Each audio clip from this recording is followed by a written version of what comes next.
Yo, it's the Crim Reaper here. Pretty important video here. I'm nowhere near the first person to talk about this topic on wrestling YouTube. I'm nowhere near the first person. The match itself in wrestling does not matter. There's too much focus today on 5-star matches. In Raw and SmackDown, essentially, there's no stories. There's no storylines. There's no characters. All it is matches.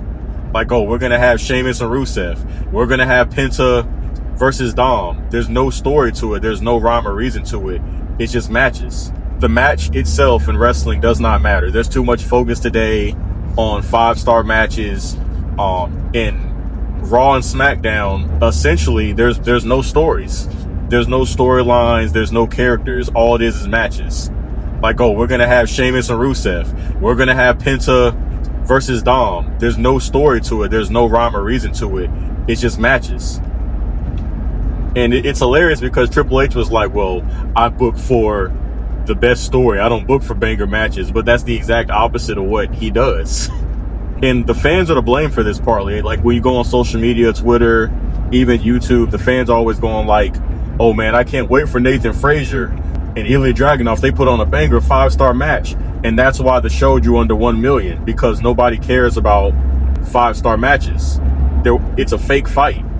It's people fake fighting. It doesn't matter how great their match is. You know, if you want to make it just about the matches, you might as well just watch a real fight. Or if you just want to see the flips and dives, you might as well just go ahead and watch gymnastics.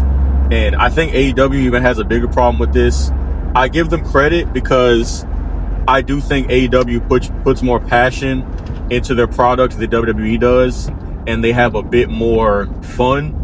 Even if I think it still sucks and it's stupid, like the matches for $1 million and stuff, like where they fight for fake money. But at least they're trying to make some fun out of it, so I can give them credit for that. But AEW is even worse as far as this 5-star match and trying to appease Dave Meltzer and stuff. That's why AEW PLEs to me, or pay-per-views, I know they're not PLEs. That's why their shows to me, at least their PLEs, are almost unwatchable, because you know every match is going to go 30 minutes long. And what if there's like only 2 matches you're looking forward to on that card? You're going to have to wait and sit through 3 hours of 5-star bangers to get to those matches.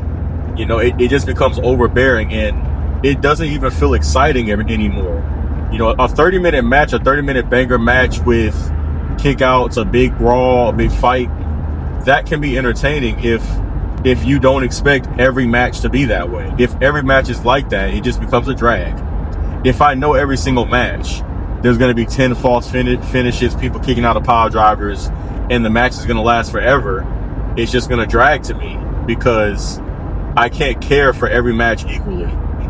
They would be better. Like, it's fine for some matches not to go on 30-20 minutes long. Like Mark Briscoe versus Kyle Fletcher at Wrestle Dream.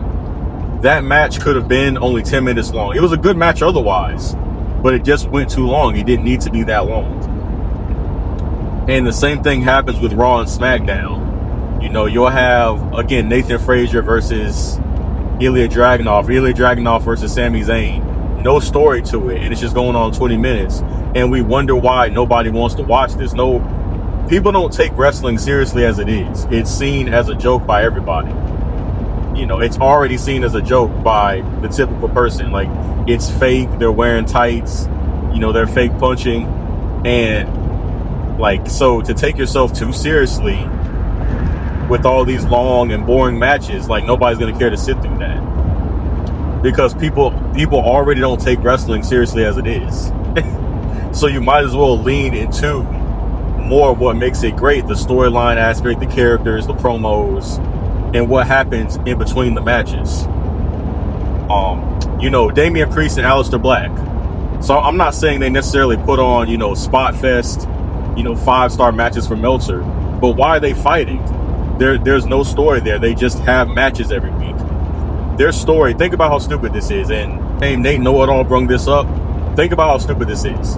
Their feud started because Damian Priest told Aleister Black to chill because he was mad at R-Truth pinning him.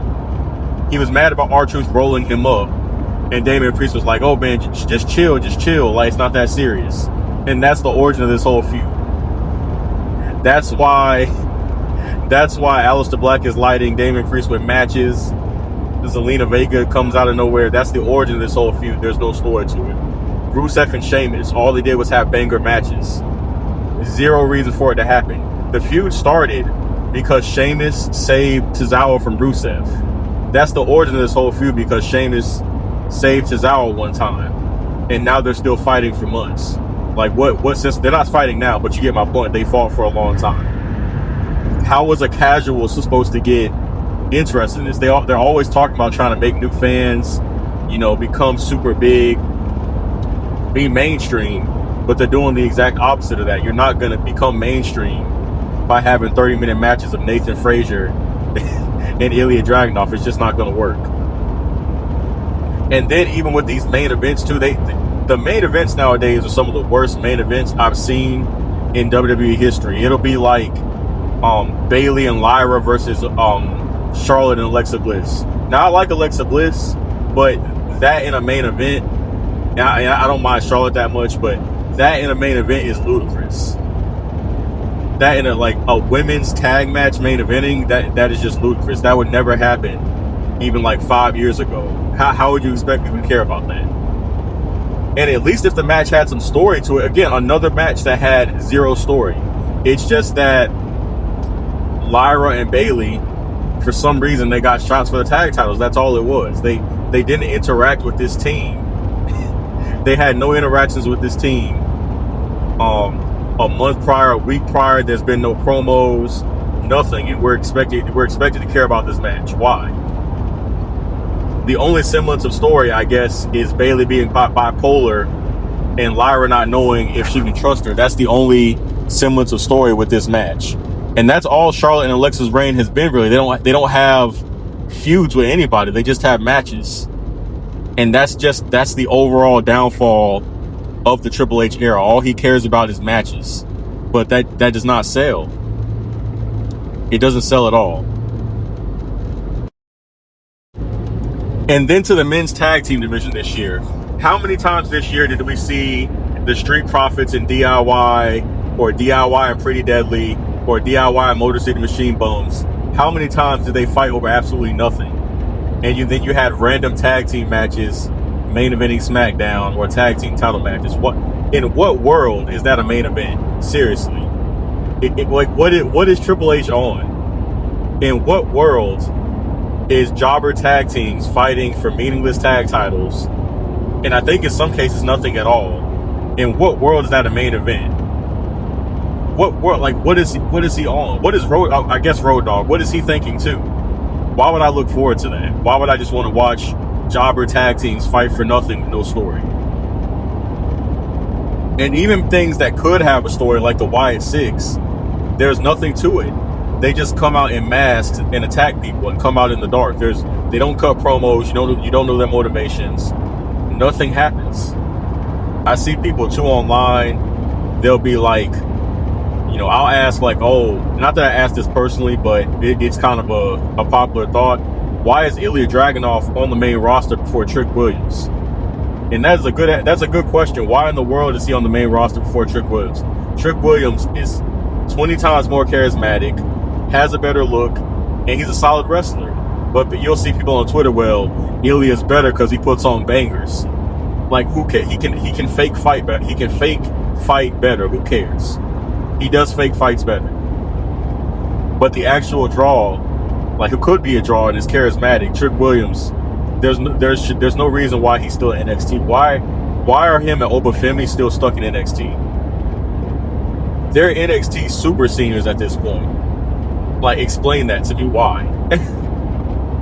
And Ilya Dragunov out of nowhere can come after being out for 2 years and win the US title. And he's literally the same character as Sami Zayn. They're the same person. They're both people that just pride their own respect and putting on great matches. They're the same wrestler. What different are you getting out of Ilya Dragunov than Sami Zayn? It's all the same person. Hit that like button and subscribe to the Crips of Wrestling Federation, brother.